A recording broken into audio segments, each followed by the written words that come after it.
미국이 발칵 뒤집혔습니다. 한국을 지켜준다고 믿어왔던 주한미군이 사실은 한국 덕분에 숨통을 이어가고 있었던 것이 드러났기 때문입니다.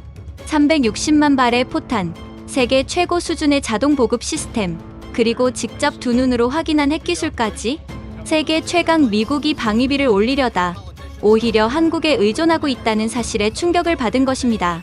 한국의 실태를 조사한 미 국방부 책임자는 우리가 한국을 떠나면 손해를 보는 쪽은 바로 미국이다 라며 경악했습니다. 도대체 무슨 일이 있었던 걸까요? 미국의 자존심마저 꺾어버린 대한민국의 진짜 군사력. 지금 시작합니다. 안녕하세요. 저는 하워드라고 합니다. 미국 국방전략연구소장으로 30년째 근무하고 있죠. 지금부터 제가 들려드릴 이야기는 미국 정부가 절대 공개하지 않을 내용이에요. 2025년 9월 10일 새벽 5시 워싱턴 펜타곤 지하 회의실입니다. 천장에 형광등이 윙윙거리는 소리가 긴장감을 더했어요. 제 손바닥엔 땀이 배어 있었고 심장이 평소보다 빠르게 뛰고 있었죠. 합참의장이 들어오자 모두가 일제히 자리에서 일어났습니다. 긴급 소집 이유를 설명하겠네. 의장의 목소리가 회의실을 울렸어요. 대형 화면에 빨간 글씨로 적힌 문구가 떴습니다. 우크라이나 탄약 고갈 임박이라는 문구였죠. 그 아래엔 더 충격적인 숫자들이 나타났어요. 현재 우리가 우크라이나에 지원한 포탄이 200만 발을 넘었습니다. 문제는 우리 재고가 바닥을 보이고 있다는 거예요. 국방장관이 테이블을 두드렸어요. 이런 상황에서 중국이나 러시아가 도발하면 어떻게 대응하겠나. 그때 육군 참모총장이 손을 들었습니다. 한국에서 탄약을 가져오면 됩니다. 그들은 상당한 포탄을 보유하고 있으니까요. 저는 그 말을 듣자마자 코웃음을 쳤어요. 한국이요? 그들이 얼마나 가지고 있겠습니까? 모든 시선이 저에게 쏠렸죠. 저는 자리에서 일어나 천천히 말했습니다. 제가 87년에 주한미군으로 근무할 때를 기억해요. 당시 한국군은 훈련용 포탄조차 부족해서 미군 보급에 의존했습니다. 포사격 훈련을 하려면 미군에게 포탄을 빌려야 했죠. 회의실이 조용해졌어요. 저는 계속 말을 이었습니다. 그때 한국 포병부대를 방문한 적이 있어요. 탄약고는 텅 비어 있었고 장교들은 실탄 훈련을 한 달에 한 번도 못한다고 하소연했죠. 북한이 공격하면 버틸 탄약이 사흘치도 안 된다고 했습니다. 국방장관이 고개를 끄덕였어요. 그래도 지금은 달라졌을 수도 있지 않나? 글쎄요. 한국이 갑자기 군수 강국이 되었겠습니까? 제 목소리엔 확신이 담겨 있었죠. 그런데 육군 참모총장이 태블릿을 꺼내 뭔가를 보여줬어요. 최근 정보에 따르면 한국이 상당한 양의 포탄을 보유하고 있다고 합니다. 정확한 수치는 확인이 필요하지만요. 저는 믿기지 않았습니다. 한국이 그런 능력을 갖췄다는 게 말이 되나요? 합참의장이 결정을 내렸어요. 탄약 확보 프로젝트를 시작하겠네. 표면상으론 우크라이나 지원용 물량 파악이지만 실제론 다른 목적도 있소. 화면이 바뀌며 새로운 차트가 나타났죠. 주한미군 방위비 분담금, 증액 시나리오라는 제목이었어요. 우리가 한국의 실태를 정확히 파악해야 합니다. 그래야 다음 협상에서 방위비를 얼마나 올릴지 결정할 수 있죠. 재무차관이 덧붙였어요. 현재 한국이 내는 방위비는 연간 13억 달러입니다. 하지만 실제 주한미군 유지비는 40억 달러가 넘죠. 그들이 우리한테 의존하는 만큼 더 내게 해야 합니다. 국방장관의 말에 모두가 동의했어요. 저는 속으로 생각했죠. 한국은 여전히 미군 없이는 아무것도 못하는 나라라고요. 하워드, 자네가 직접 가서 확인해 주게. 합참의장이 저를 지목했습니다. 한국의 탄약 보유량, 생산 능력, 모든 걸 파헤쳐야 하네. 그들의 약점을 찾아내는 게 자네 임무야. 저는 고개를 끄덕였어요. 이건 어렵지 않은 일이었죠. 일주일이면 충분합니다. 한국의 실상을 낱낱이 보고하겠습니다.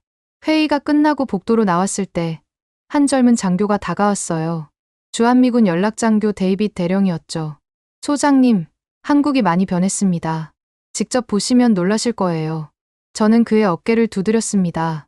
데이빗, 자네는 너무 오래 한국에 있어서 객관성을 잃은 것 같네.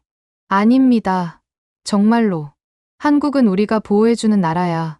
그들이 아무리 발전했다 해도 본질은 변하지 않았네. 데이빗의 표정이 묘했어요. 뭔가 더 말하고 싶어 하는 것 같았죠. 소장님이 직접 보시면 생각이 바뀌실 겁니다.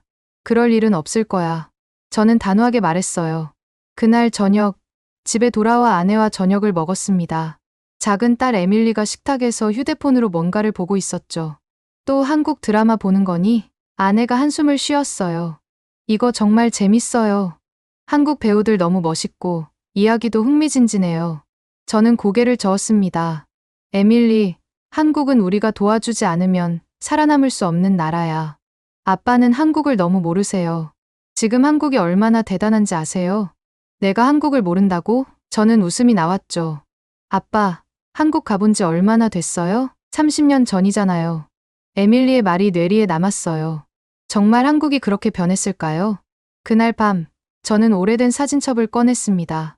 87년 한국에서 찍은 사진들이었죠. 초라한 막사, 낡은 군용 트럭, 빈약한 훈련 시설. 그때 한국군의 모습이 생생했어요. 포병 훈련장에서 한국군 대령이 제게 말했던 게 기억났죠. 미군이 떠나면 우리는 끝입니다. 제발 떠나지 마세요. 그 간절한 목소리가 아직도 귓가에 맴돌았어요. 다음 날 아침, 저는 한국행 비행기에 올랐습니다. 14시간의 긴 비행이었죠. 비행기 안에서 브리핑 자료를 다시 읽었어요. 한국의 국방 예산, 무기 수입 현황, 미군 지원 내역. 숫자들을 보니 여전히 한국은 미국에 의존하고 있었습니다. 특히 첨단 무기 체계는 거의 미국산이었죠. 이런 나라가 탄약을 대량으로 보유하고 있다. 저는 비웃음이 나왔어요. 옆자리에 앉은 한국인 사업가가 말을 걸었습니다. 한국에 가시나요? 네, 업무차 가는 중입니다. 요즘 한국이 많이 발전했죠? 특히 방산 분야가 대단해요. 저는 예의상 고개만 끄덕였습니다. 한국인들의 자화자찬이라고 생각했죠. K9 자주포 아시나요? 세계 최고 수준이에요. 그래요? 몰랐네요. 저는 관심 없다는 듯 대답했어요. 비행기가 인천공항에 도착했을 때 데이빗이 마중 나와 있었죠. 소장님, 오셨습니다. 공항은 확실히 현대적이네. 저는 주변을 둘러보며 말했어요. 이건 시작일 뿐입니다. 진짜는 이제부터예요. 데이빗이 저를 차로 안내했죠. 평택 미군 기지로 향하는 길이었습니다. 먼저 기지에서 브리핑을 받으시고 내일 한국군 시설을 방문하실 예정이에요. 한국군이 우리 방문을 알고 있나? 물론입니다. 최고 수준의 환대를 준비했다고 하더군요. 저는 차창 밖을 바라봤어요. 높은 빌딩들과 깔끔한 도로가 이어졌죠. 건물은 많이 지었네. 경제가 발전하니 국방력도 따라 올라갔습니다. 글쎄, 겉모습과 실속은 다르지. 데이빗이 뭔가 더 말하려다 그만뒀어요. 아마 제 고집을 알기 때문이겠죠. 평택 기지에 도착했을 때 이미 해가 지고 있었습니다. 내일이면 한국의 실체를 확인할 수 있을 거예요. 저는 확신했죠. 한국은 여전히 미국 없이는 무력한 나라일 거라고요. 그런데 왜 데이빗의 표정이 그렇게 의미심장했을까요? 마치 제가 큰 충격을 받을 거라는 듯한 표정이었습니다. 하지만 저는 믿지 않았어요. 30년 전 그 초라했던 한국군의 모습이 어떻게 바뀔 수 있겠습니까? 내일 아침 모든 게 명확해질 겁니다. 한국이 얼마나 미국에 의존하는지, 왜 방위비를 더 내야 하는지 증명할 수 있을 거예요. 저는 침대에 누워 잠을 청했죠. 한국은 절대 변하지 않았을 거라는 확신을 품은 채로요. 다음 날 새벽 6시에 일어났어요. 평택 기지 숙소 창문으로 보이는 한국의 아침은 안개에 쌓여 있었죠. 커피를 마시며 저는 과거를 떠올렸습니다. 1987년 8월, 제가 처음 한국 땅을 밟았던 날이었어요. 당시 저는 젊은 포병 장교였고 한국군과 합동 훈련을 담당했죠. 그때의 기억이 선명하게 떠올랐습니다. 소장님, 준비되셨습니까? 데이빗이 문을 두드렸어요. 잠깐만, 옛날 생각을 좀 하고 있었네. 숙소를 나서며 데이빗에게 물었습니다. 자네는 한국군 포병부대 가본 적 있나? 물론이죠. 자주 갑니다. 왜 물으시는지요? 내가 87년에 봤던 한국 포병부대 이야기를 해주지. 차를 타고 이동하면서 저는 과거 이야기를 꺼냈어요. 데이빗은 조용히 들었죠. 그때 경기도 모처에 있던 한국군 포병연대였어요. 연대장이 우리를 맞이했는데 표정이 어두웠죠. 도로가 막혀 천천히 움직이는 동안 저는 그날을 떠올렸습니다. 부대 정문을 들어서자마자 뭔가 이상함을 느꼈어요. 병사들의 표정이 모두 지쳐 있었고 활기가 없었죠. 신호등에 멈춰 섰을 때 저는 계속 말했습니다. 훈련장에 도착하니 K105 곡사포가 일렬로 서 있었어요. 미군이 제공한 구형 장비였죠. 그런데 이상한 게 있었습니다. 포병들이 모두 대기만 하고 있는 거예요. 데이빗이 물었죠. 왜 그랬습니까? 탄약이 없었어요. 한 발도요. 제 목소리가 낮아졌습니다.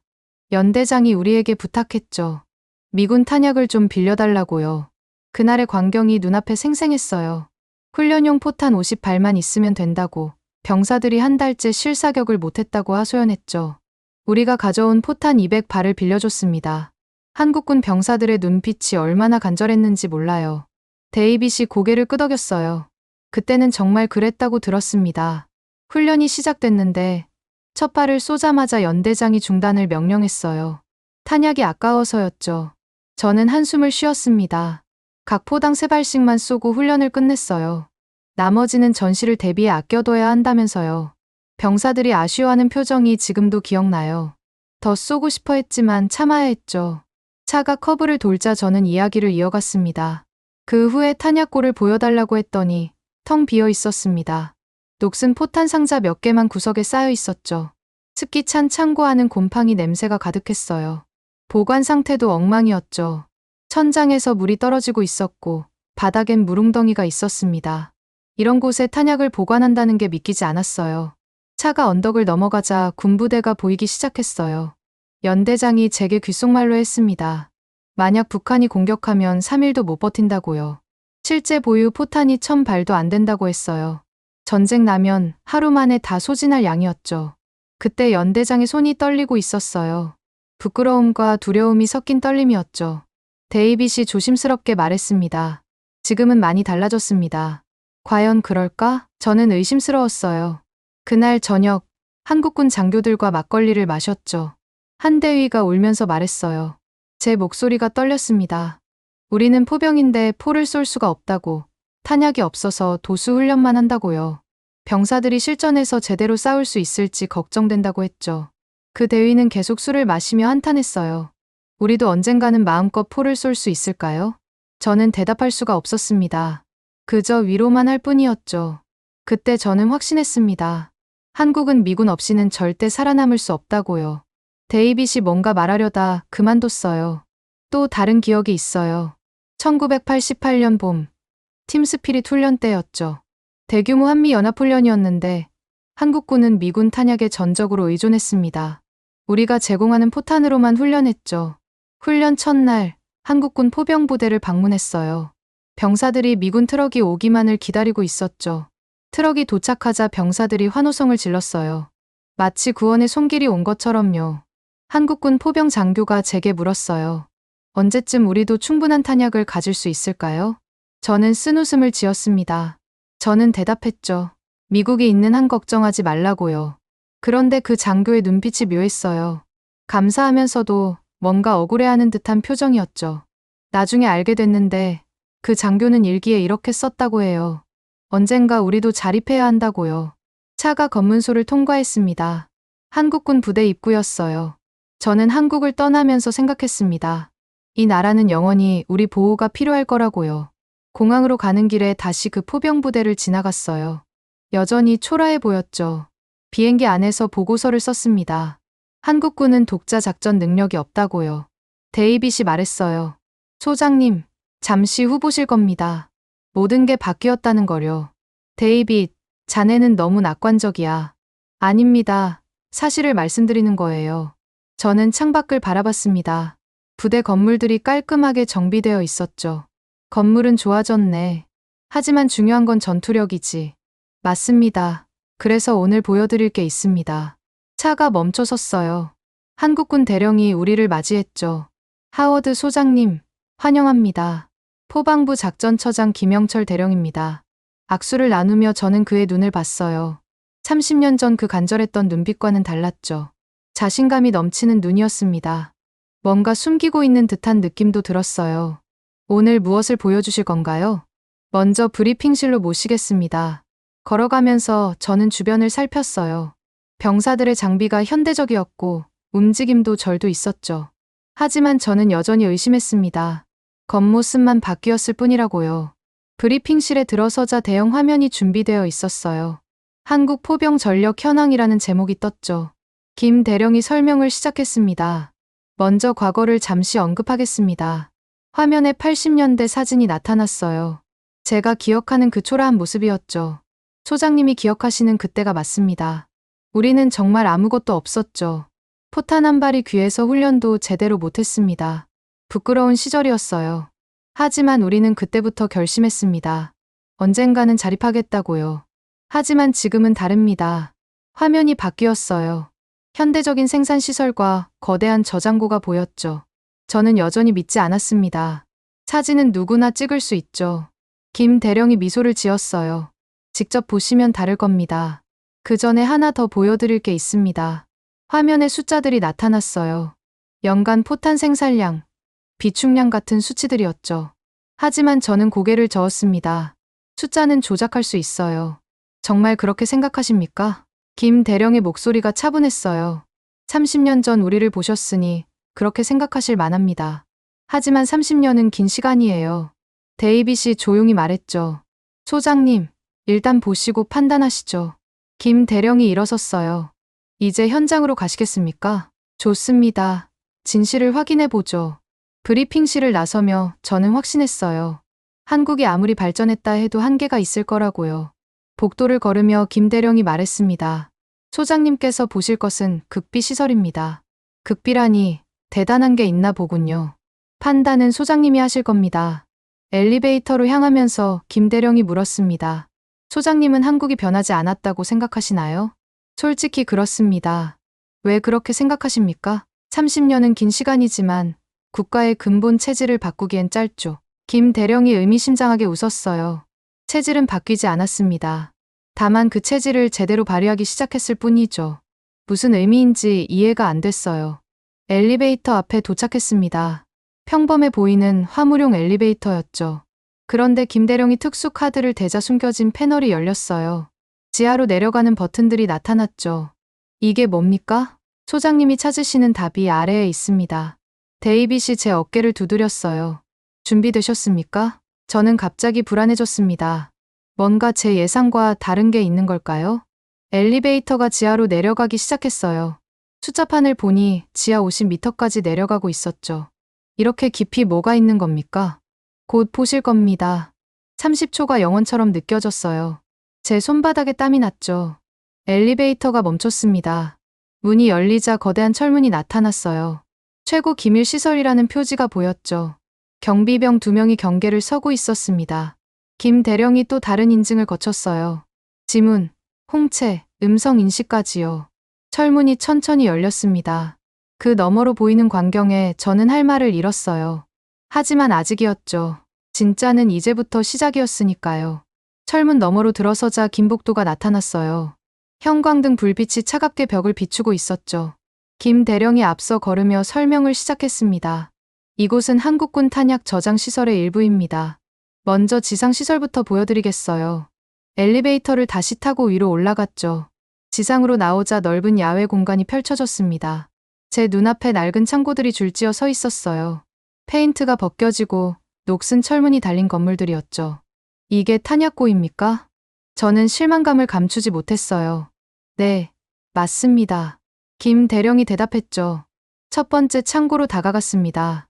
철문을 열자 먼지 냄새가 코를 찔렀어요. 안을 들여다보니 텅 비어 있었죠. 구석에 낡은 목재 상자 몇 개만 쌓여 있었습니다. 여기엔 아무것도 없네요. 제 목소리에 조롱이 섞였어요. 그렇습니다. 김 대령이 담담하게 인정했죠. 두 번째 창고로 이동했어요. 이곳도 마찬가지였습니다. 오래된 포탄 상자들이 어지럽게 쌓여 있었고 바닥엔 먼지가 두껍게 쌓여 있었죠. 천장에선 거미줄이 늘어져 있었어요. 이런 상태로 탄약을 보관한다고요? 저는 비웃음을 참을 수 없었습니다. 데이빗이 옆에서 조용히 지켜보고 있었어요. 표정이 묘했죠. 세 번째 창고는 더 심했습니다. 지붕 일부가 무너져 있었고 빗물이 들어온 흔적이 역력했어요. 여전히 보관 능력은 미미해 보이네. 저는 고개를 저으며 말했죠. 김 대령이 미소를 지었어요. 소장님 생각이 맞습니다. 그럼 대체 왜 여기로 데려온 겁니까? 이것도 우리 시설의 일부니까요. 다 보여드려야죠. 네 번째 창고 앞에 섰을 때 저는 확신했어요. 한국은 여전히 제대로 된 군수시설조차 없다고요. 이런 곳에 탄약을 보관하면 습기 때문에 못 쓰게 되지 않습니까? 제가 물었죠. 맞습니다. 그래서 여기엔 탄약을 보관하지 않아요. 그럼 어디에 보관합니까? 김 대령이 침묵했어요. 대답 대신 다섯 번째 창고로 안내했죠. 이 창고는 조금 달랐습니다. 겉은 낡았지만 철문이 새 것이었어요. 여긴 뭔가 다르네요. 눈이 정확하십니다. 문을 열자 안에 포탄들이 정렬되어 있었어요. 하지만 수량은 많지 않았죠. 155mm 포탄 500발 정도네요. 제가 대충 세어보며 말했습니다. 정확합니다. 이게 전부입니까? 이 창고에는 그렇습니다. 6번째, 7번째 창고도 비슷했어요. 포탄이 조금씩 있었지만 대단한 양은 아니었죠. 이 정도면 하루 전투분도 안 되겠네요. 저는 실망감을 숨기지 않았습니다. 소장님 계산이 맞습니다. 김 대령이 동의했어요. 8번째 창고를 지나며 저는 점점 확신이 들었습니다. 한국의 탄약 보유량은 여전히 미미하다고요.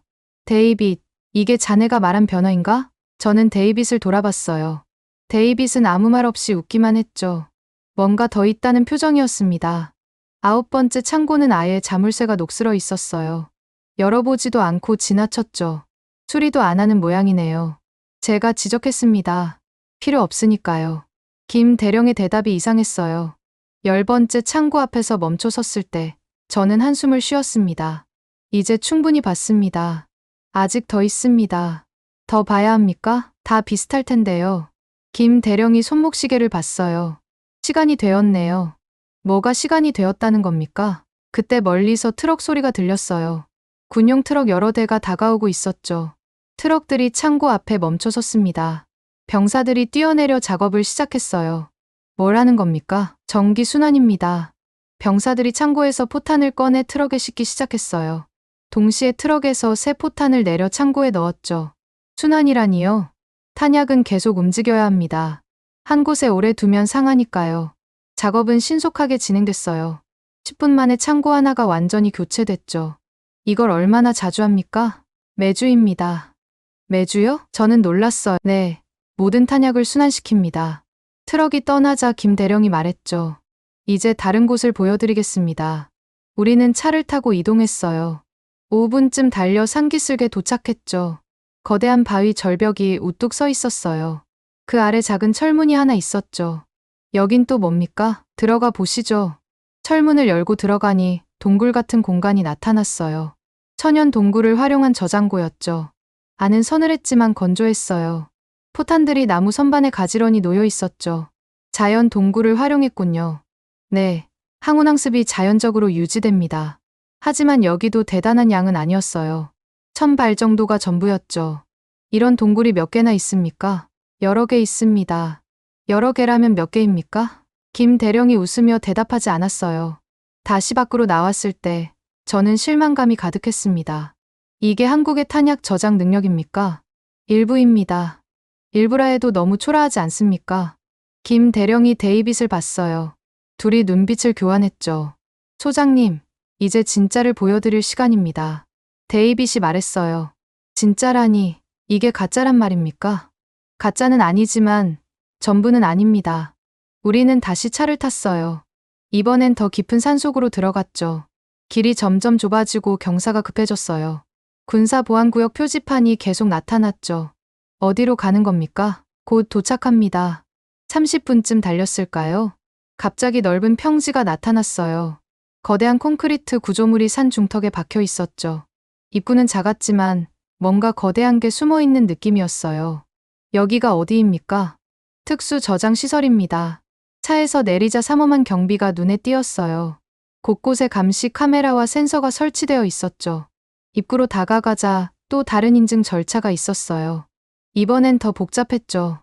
보안이 철저하네요. 당연합니다. 여기는 특별한 곳이니까요. 두꺼운 강철문이 열렸어요. 안으로 들어서자 찬 공기가 얼굴을 스쳤죠. 긴 터널이 산속으로 이어져 있었어요. 벽은 콘크리트로 단단하게 보강되어 있었죠. 얼마나 깊이 들어가는 겁니까? 500m입니다. 터널을 걷는 동안 제 심장이 빨라졌어요. 뭔가 예상과 다른 게 있을 것 같았죠. 중간에 여러 개의 철문을 통과했어요. 각각 다른 보안 구역으로 나뉘어 있었죠. 이 정도 보안이면 핵무기라도 보관하는 겁니까? 김 대령이 의미심장하게 웃었어요. 그것보다 더 중요한 게 있습니다. 마침내 터널 끝에 도착했어요. 거대한 강철문이 우리를 기다리고 있었죠. 준비되셨습니까? 김 대령이 물었어요.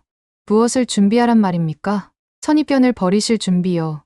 저는 코웃음을 쳤습니다. 내 선입견이 틀렸다고 증명해 보시죠. 김 대령이 최종 인증을 했어요. 문이 천천히 열리기 시작했죠.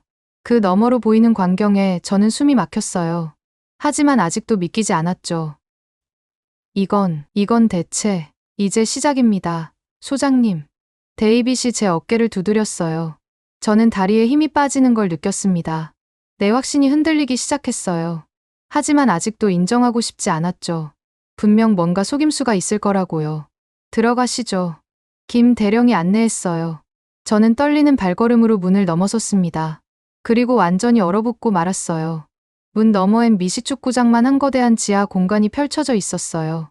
천장 높이가 10m는 넘어 보였고 끝이 보이지 않을 정도로 깊숙했죠. 포탄들이 끝없이 늘어서 있었습니다. 이건 얼마나 되는 겁니까? 제 목소리가 떨렸어요. 이 구역에만 3만 발입니다. 김 대령이 담담하게 말했죠. 3만 발이라니요. 제가 87년에 봤던 한국군 전체 보유량보다 많았습니다. 포탄들이 마치 슈퍼볼 경기장의 관중처럼 빽빽하게 들어차 있었어요. 정확한 간격으로 배치되어 있었고 각각 고유 번호가 적혀 있었죠. 이런 구역이 또 있습니까? 여러 개 있습니다. 저는 믿을 수가 없었어요. 포탄들이 완벽하게 정렬되어 있었고 온습도 관리가 철저해 보였죠. 천장에 설치된 환기 시스템이 조용히 작동하고 있었어요. 벽면엔 디지털 계기판이 온도와 습도를 실시간으로 표시했죠. 섭씨 18도, 습도 45%, 포탄 보관의 최적 조건이었어요. 언제 이런 시설을 만든 겁니까? 2000년대 초부터 시작했습니다. 조금씩, 꾸준히요. 우리는 포탄 사이를 걸었어요. 155mm 고폭탄, 연막탄, 조명탄이 종류별로 구분되어 있었죠. 각 구역마다 색깔이 달랐어요. 빨간색은 고폭탄, 노란색은 연막탄, 파란색은 조명탄이었죠. 보관 상태가 완벽하네요. 당연합니다. 여기 있는 모든 포탄을 즉시 사용할 수 있어요. 그때 뒤에서 발소리가 들렸습니다. 군복을 입은 장성이 걸어오고 있었어요. 하워드 소장님, 만나서 반갑습니다. 별 3개를 단 중장이었죠. 저는 육군 군수사령관 박진수입니다. 악수를 나누며 저는 그의 눈을 봤어요. 자신감이 넘치는 눈빛이었죠. 키가 크고 체격이 단단한 군인이었어요. 나이는 50대 중반쯤 되어 보였죠. 인상적인 시설입니다. 저는 마지못해 인정했어요. 이건 시작에 불과합니다. 박 장군이 말했죠. 더 있다는 겁니까? 물론입니다. 하지만 그 전에 한 가지 이해하셔야 할 게 있어요. 박 장군이 포탄 하나를 가리켰습니다. 소장님은 이 포탄을 어떻게 보십니까? 탄약이죠. 전쟁에 쓰는 소모품입니다. 맞습니다. 하지만 우리는 다르게 봐요. 어떻게 다르다는 겁니까? 박 장군이 천천히 설명했어요. 필요할 때 드러내는 것이 전략입니다. 저는 이해가 안 됐어요. 무슨 의미인지 모르겠네요. 탄약은 쌓는 게 아니라 흘려보내는 능력입니다. 여전히 애매한 말이었죠. 박 장군이 더 설명했어요. 창고에 100만 발이 있어도 운송할 수 없으면 무용지물이죠.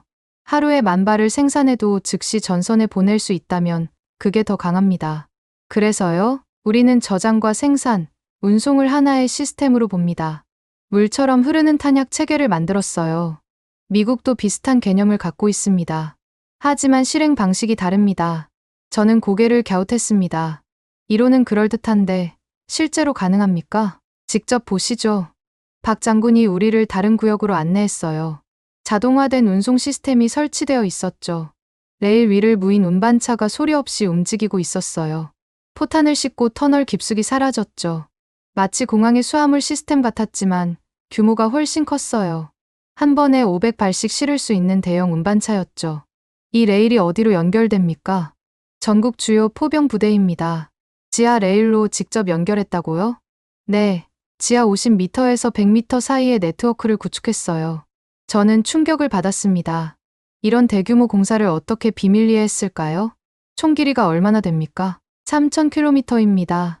3,000km요? 뉴욕에서 로스앤젤레스까지의 거리와 맞먹는 길이었어요. 이런 걸 지하에 건설했다니 믿기지 않았죠. 건설하는데 얼마나 걸렸습니까? 20년입니다. 20년이나요? 박 장군이 고개를 끄덕였어요. 조금씩, 꾸준히, 조용히 진행했죠. 비용은 얼마나 들었습니까? 그건 기밀입니다. 하지만 효과는 값을 매길 수 없죠. 우리는 통제실로 이동했어요. 대형 스크린에 전국 지도가 떠 있었죠. 빨간 점들이 탄약고를 표시했고 파란 선이 운송로를 나타냈어요.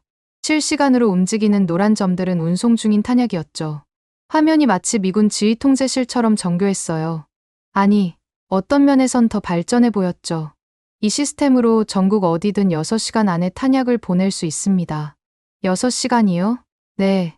제주도까지도요. 저는 할 말을 잃었어요. 미군도 이런 속도의 시스템은 없었죠. 운송 능력이 얼마나 됩니까? 하루 10만 발을 움직일 수 있어요. 10만 발이라니요. 고강도 전투 시 필요한 양을 충분히 감당할 수 있는 수준이었죠. 생산 시설도 있습니까? 물론입니다. 박 장군이 다른 화면을 켰어요. 공장 내부가 보였죠. 자동화 라인에서 포탄이 만들어지고 있었어요. 로봇팔이 정밀하게 부품을 조립했죠. 독일제 공작 기계와 일본제 로봇이 조화를 이루고 있었어요. 하지만 시스템 통합은 한국이 독자 개발한 것이었죠. 하루 생산량이 얼마나 됩니까? 평시엔 10,000발, 전시엔 5만 발까지 가능해요. 저는 계산을 해봤어요.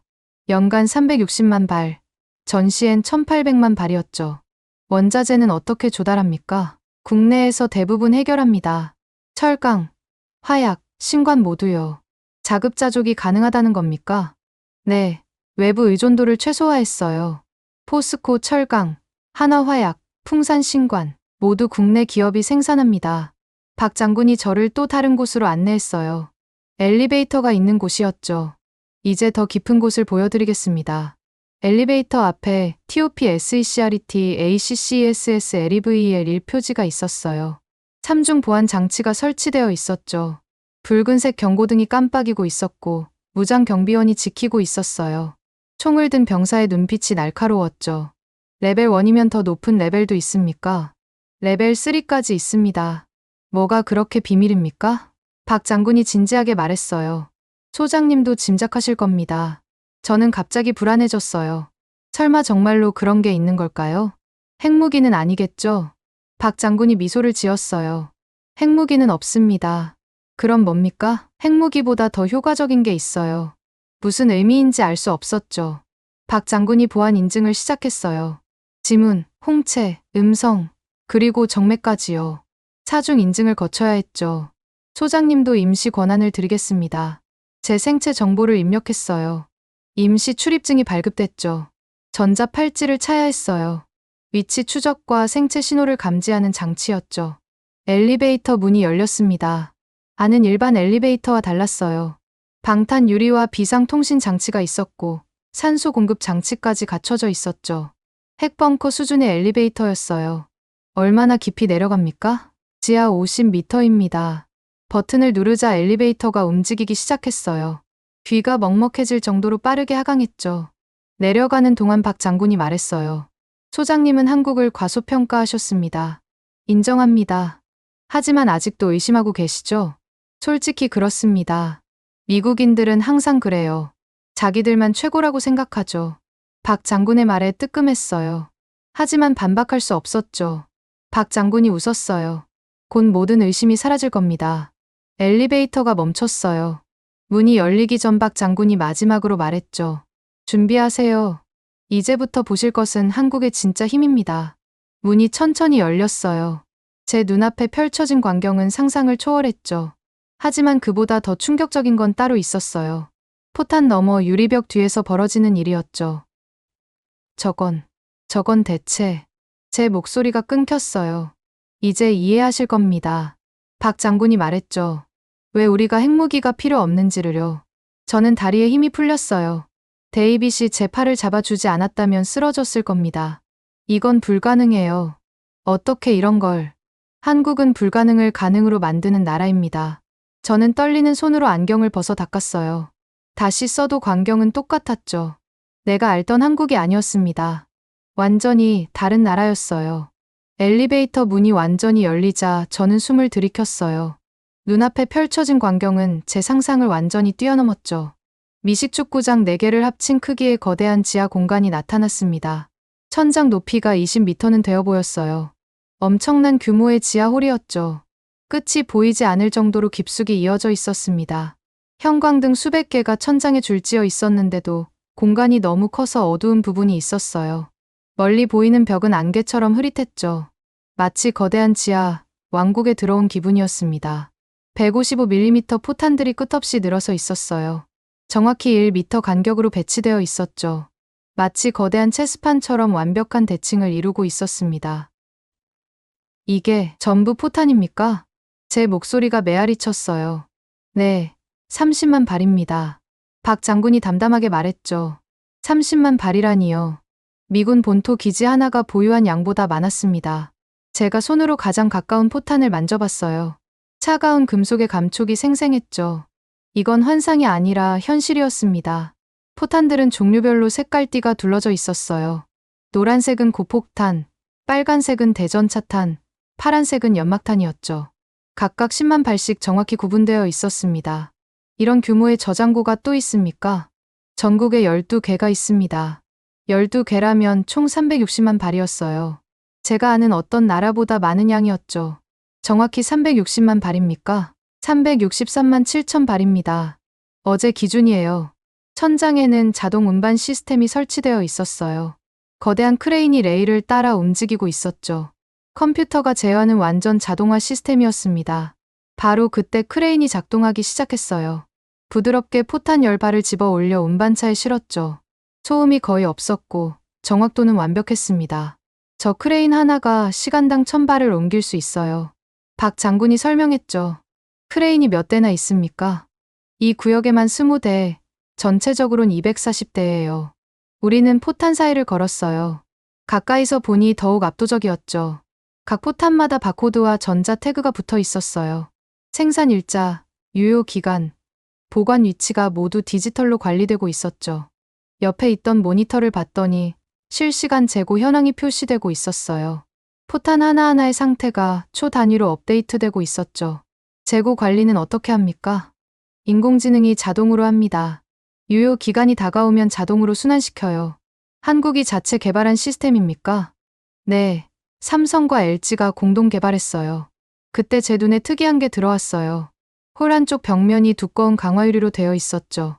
유리 너머로 또 다른 공간이 보였습니다. 흰 방호복을 입은 사람들이 뭔가 작업을 하고 있었어요. 저기는 뭡니까? 박 장군이 저를 유리벽 가까이로 안내했어요. 가까이 가자 방사능 표시가 보였죠. 설마 제 목소리가 떨렸어요. 맞습니다. 해결료 연구 시설이에요. 유리 너머를 자세히 들여다봤어요. 연구원들이 금속 봉을 조립하고 있었죠. 해결료 봉이었습니다. 의심할 여지가 없었어요. 한 연구원이 정밀한 손놀림으로 펠릿을 봉에 넣고 있었어요. 로봇 팔이 보조하고 있었지만 최종 확인은 사람이 했죠. 그 신중함과 정확성이 인상적이었습니다. 해결료를 자체 생산한다는 겁니까? 네, 원자력 발전소용이에요. 하지만 저는 알았죠. 이 기술이 무엇을 의미하는지요.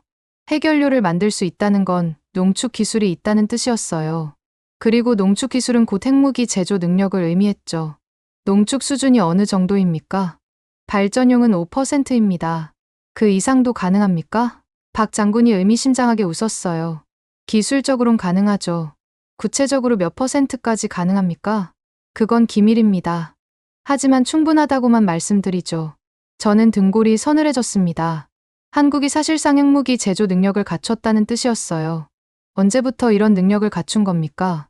2023년부터 본격화했어요. 연구실 안을 더 자세히 봤어요. 최신 장비들이 즐비했죠.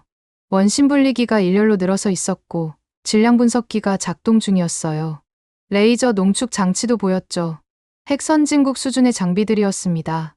이 모든 게 합법입니까? 물론입니다. 국제원자력기구의 감시를 받고 있어요.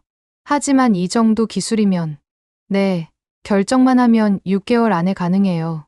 6개월이라니요. 핵무기를 만드는데 6개월이면 충분하다는 말이었죠. 그때 연구실 모니터가 제 눈에 들어왔어요. 화면에 뭔가 익숙한 게 보였죠. 한국 드라마 포스터였습니다. 제 딸 에밀리가 좋아하던 그 드라마였어요. 화면 속 한국 배우가 웃고 있었는데 에밀리가 그렇게 좋아하던 배우였죠. 집에서 매일 그 드라마 이야기를 했었어요. 순간 딸 생각이 났습니다. 한국을 그렇게 좋아하던 에밀리가 이 광경을 본다면 뭐라고 할까요? 아마 자랑스러워할 거예요. 아빠가 틀렸다고 말하겠죠. 아빠, 한국은 대단한 나라예요 라고 했던 딸의 말이 떠올랐어요. 그때는 웃어넘겼는데 딸이 옳았습니다. 저 연구원들은 누구입니까? 한국원자력연구원 소속이에요. 모두 박사학위 소지자들이죠. 몇 명이나 일합니까? 이 시설엔 50명, 전국적으론 500명이에요. 500명의 핵 전문가라니요. 웬만한 핵보유국보다 많은 수였죠. 미국에서 공부한 사람들입니까? 일부는 그렇지만 대부분 한국에서 교육받았어요. 카이스트, 서울대, 한양대 출신들이죠. 박 장군이 다른 유리벽으로 안내했어요. 그곳에선 다른 작업이 진행되고 있었죠. 저건 뭡니까? 소형 모듈 원자로 개발이에요. SMR, 차세대 원자력 기술이었죠. 미국도 아직 완성하지 못한 기술이었어요. 연구원들이 축소 모형 앞에서 열띤 토론을 하고 있었어요. 칠판엔 복잡한 수식이 가득했죠. 개발 수준이 어느 정도입니까? 시제품 단계예요. 내년에 실증로를 건설할 예정이죠. 출력은 얼마나 됩니까? 300메가와트급이에요. 도시 하나를 충분히 공급할 수 있죠. 저는 할 말을 잃었어요. 한국이 미국을 앞서고 있었습니다. 이 기술의 군사적 활용도 고려하고 있습니까? 원자력 잠수함이나 항공모함에 쓸 수 있죠. 구체적인 계획이 있습니까? 2030년까지 원자력 잠수함 3척을 건조할 예정이에요. 한국이 원자력 추진 함정을 만들 수 있다는 뜻이었어요. 이건 완전히 다른 차원의 군사력이었죠. 우리는 다시 포탄 저장 구역으로 돌아왔어요. 이제 이 광경이 다르게 보였죠. 단순한 포탄 창고가 아니었습니다. 핵 능력과 재래식 화력이 결합된 통합 억제력이었어요. 이제 이해하십니까? 박 장군이 물었어요. 한국은 핵 없는 핵무장국이군요. 정확합니다. 핵무기는 없지만 언제든 만들 수 있고 그 사실을 모두가 아는 상태. 이것만으로도 충분한 억제력이었죠. 북한이나 중국도 이 사실을 압니까? 당연히 알죠. 그래서 함부로 못하는 거예요. 러시아는요? 그들도 알아요. 한국을 건드리면 큰일 난다는 거요. 저는 깊은 한숨을 쉬었어요. 미국의 방위비 인상 논리가 완전히 무너진 순간이었죠. 주한미군이 없어도 되겠네요. 그건 아닙니다. 박 장군이 고개를 저었어요. 주한미군은 여전히 중요해요. 다만 역할이 바뀌었을 뿐이죠. 어떻게 바뀌었다는 겁니까? 예전엔 우리를 보호하는 역할이었어요. 지금은 함께 지역을 안정시키는 파트너죠.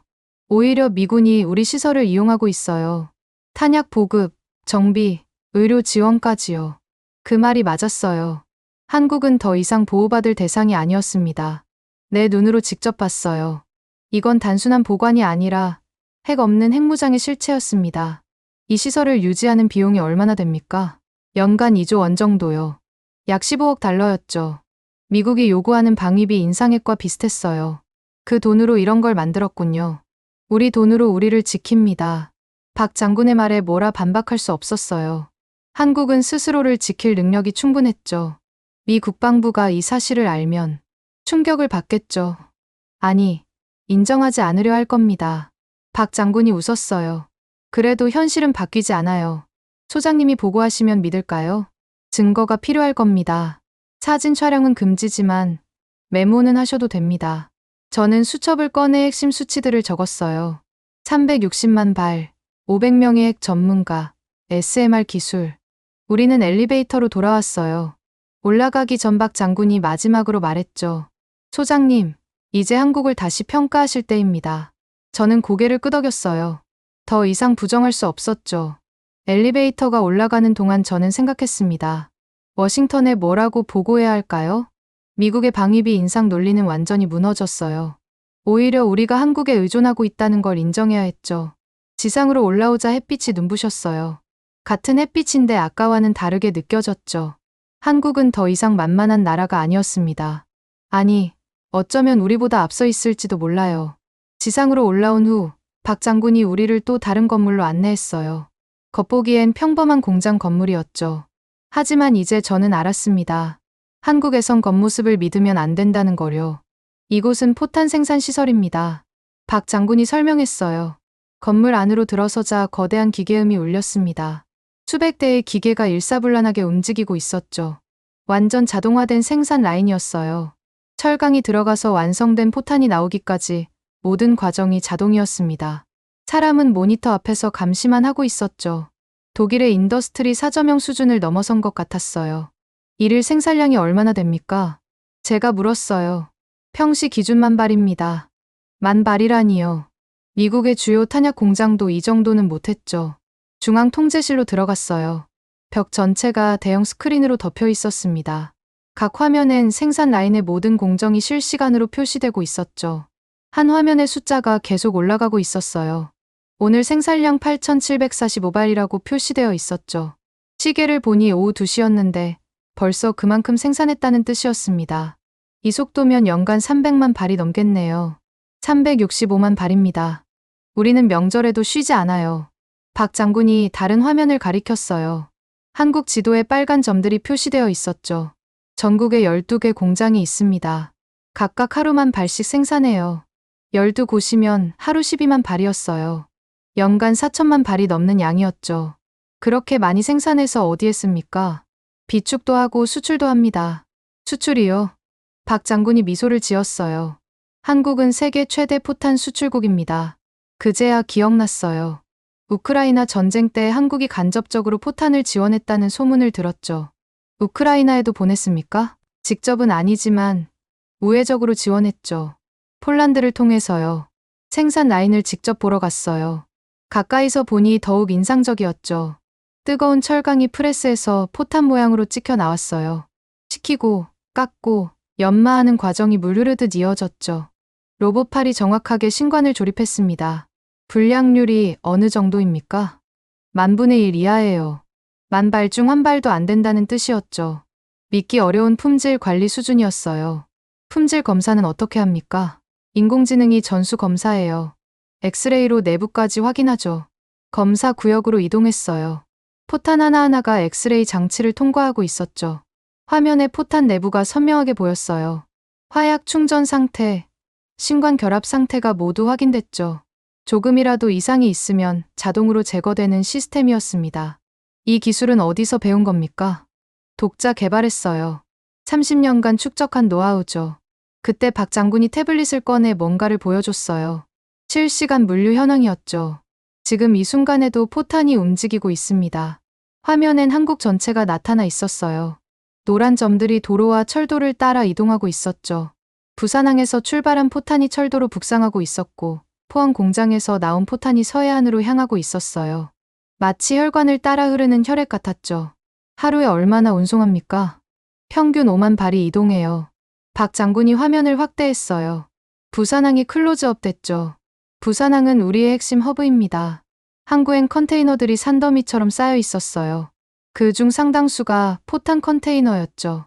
HUB STATUS GREN이라는 표시가 선명했어요.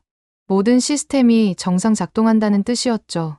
여기서 전 세계로 수출합니까? 네, 작년에 30개국에 수출했어요. 미국에도 수출합니까? 박 장군이 의미심장하게 웃었어요. 미군도 우리 포탄을 삽니다. 충격적인 사실이었어요. 미군이 한국산 포탄을 사용한다니요.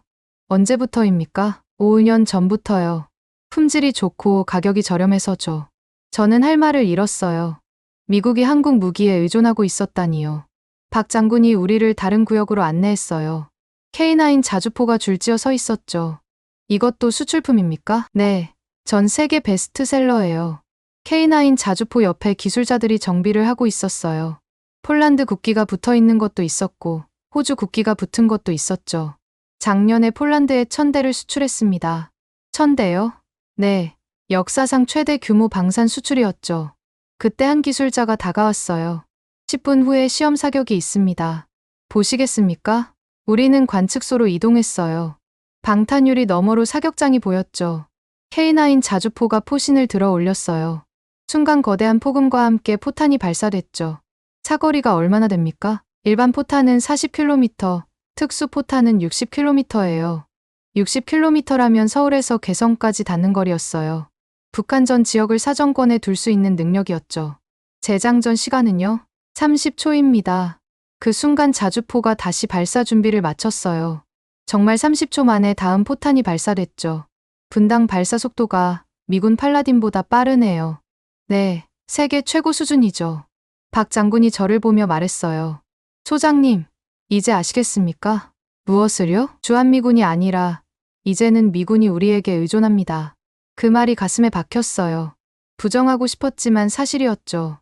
구체적으로 어떤 부분에서 의존한다는 겁니까? 탄약 보급, 장비 정비, 부품 공급 모든 면에서요. 박 장군이 서류를 보여줬어요. 주한미군 보급 현황이었죠. 작년 주한미군이 우리에게서 구매한 탄약이 10만 발입니다. 정비는요? 미군 장비의 70%를 한국 기업이 정비해요.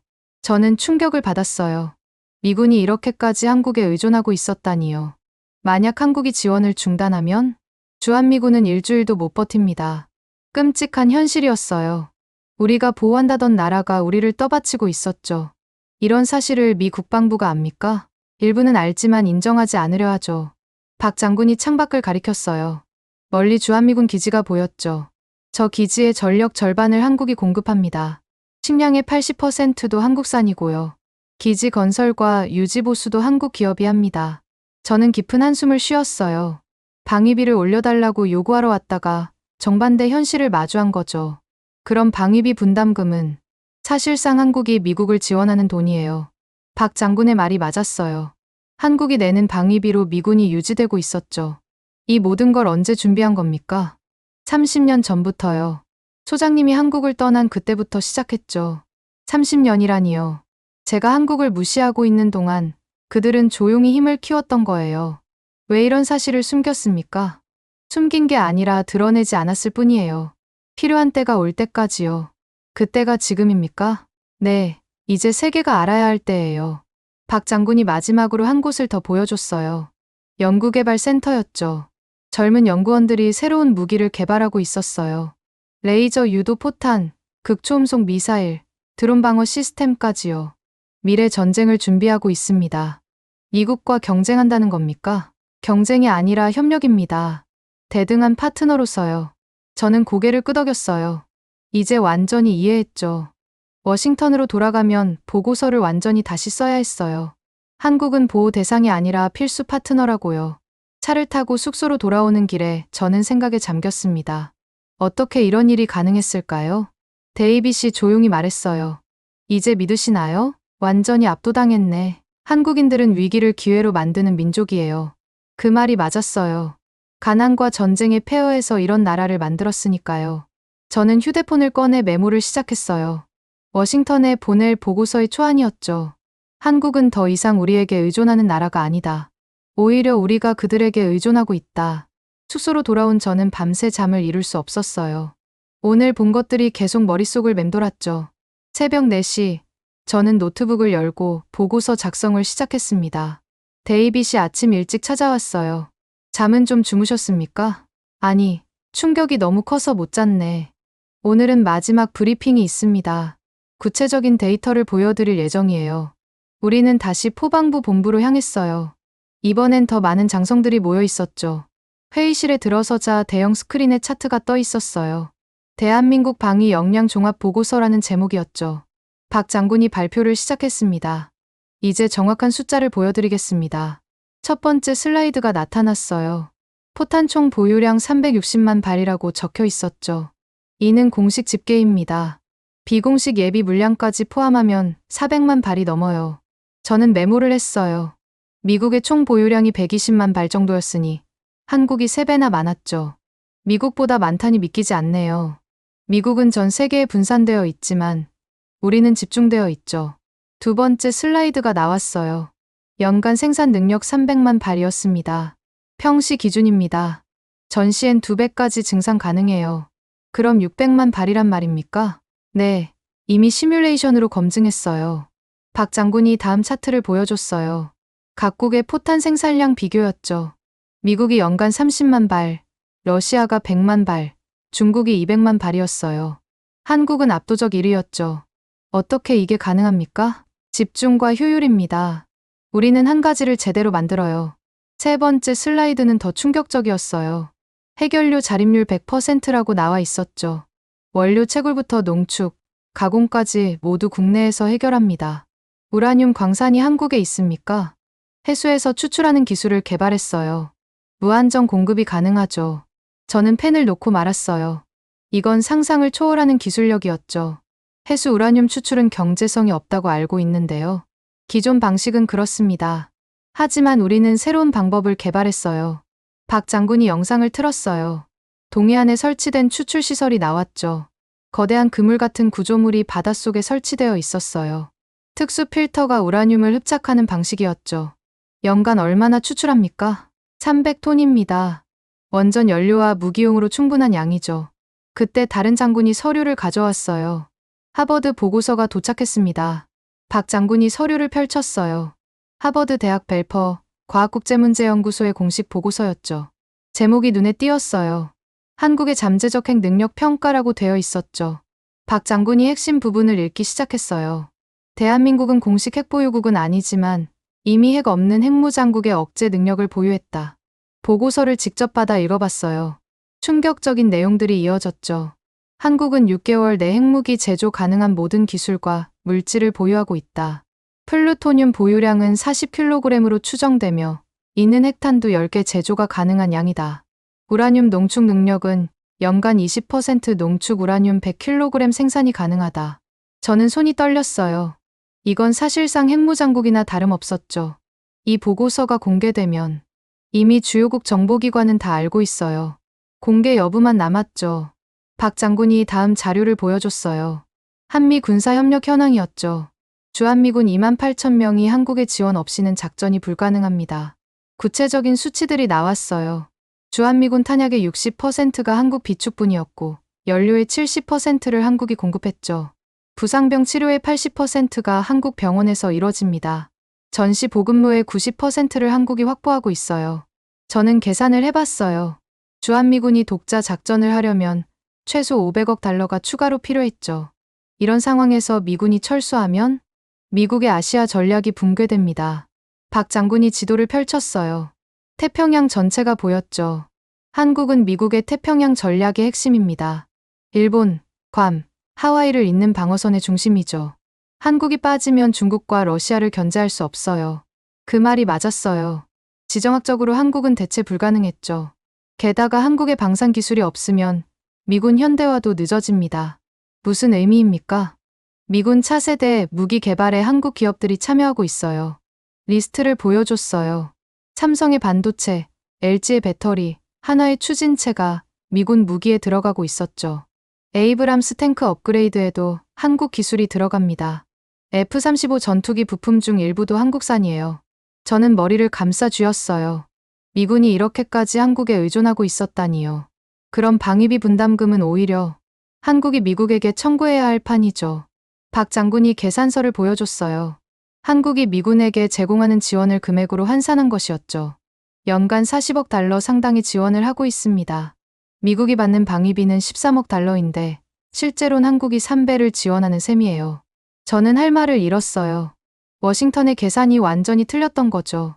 그때 박 장군이 마지막 슬라이드를 보여줬어요. 결론이라고 적혀 있었죠. 주한미군을 철수하면 손해를 보는 쪽은 한국이 아니라 미국이다. 이 한 문장이 모든 걸 요약했어요. 저는 고개를 떨구었죠. 완전히 졌네요. 진 게 아니라 진실을 안 겁니다. 박 장군이 서류 뭉치를 건넸어요. 워싱턴에 가져가세요. 모든 데이터가 들어 있습니다. 무거운 서류였어요. 하지만 그 무게보다 내용의 무게가 더 컸죠. 이걸 보고하면 대란이 일어날 겁니다. 그래도 진실은 알려야죠. 회의가 끝나고 밖으로 나왔을 때 데이빗이 물었어요. 이제 어떻게 하실 겁니까? 진실을 보고해야지. 체면이 문제가 아니야. 용기 있는 결정입니다. 저는 하늘을 올려다봤어요. 구름 한 점 없는 맑은 하늘이었죠. 한국이 이 정도일 줄은 정말 몰랐어. 이제 아셨으니 됐습니다. 차를 타고 공항으로 향하면서 저는 생각했어요. 미국은 동맹을 재정의해야 했죠. 더 이상 한국을 하급 파트너로 볼 수 없었어요. 동등한, 아니 어떤 면에선 우월한 파트너였죠. 공항에 도착했을 때 박 장군이 마지막 인사를 했어요. 소장님, 한 가지만 기억하세요. 뭘 말입니까? 한국과 미국은 적이 아니라 친구입니다. 친구는 서로를 존중해야 하죠. 저는 고개를 끄덕였어요. 이제야 진정한 친구가 될 수 있을 것 같네요. 비행기에 오르면서 저는 다짐했습니다. 워싱턴을 설득해서 한국과의 관계를 새롭게 정립하겠다고요. 방위비 인상은 잊어야 했어요. 오히려 한국에게 고마워야 했죠. 비행기가 이륙하자 창밖으로 한국 땅이 멀어져 갔어요. 작은 반도였지만 그 안에 거대한 힘이 숨어 있었죠. 저는 노트북을 열고 보고서를 쓰기 시작했어요. 첫 문장은 이렇게 시작했죠. 한국은 더 이상 보호 대상이 아니다. 그들은 우리의 가장 강력한 동맹이며 어떤 면에선 우리보다 앞서 있다. 14시간의 비행 내내 저는 보고서를 썼어요. 본 것, 들은 것, 느낀 것을 모두 담았죠. 마지막 문장은 이렇게 끝났습니다. 미국의 미래는 한국과 함께할 때만 보장된다.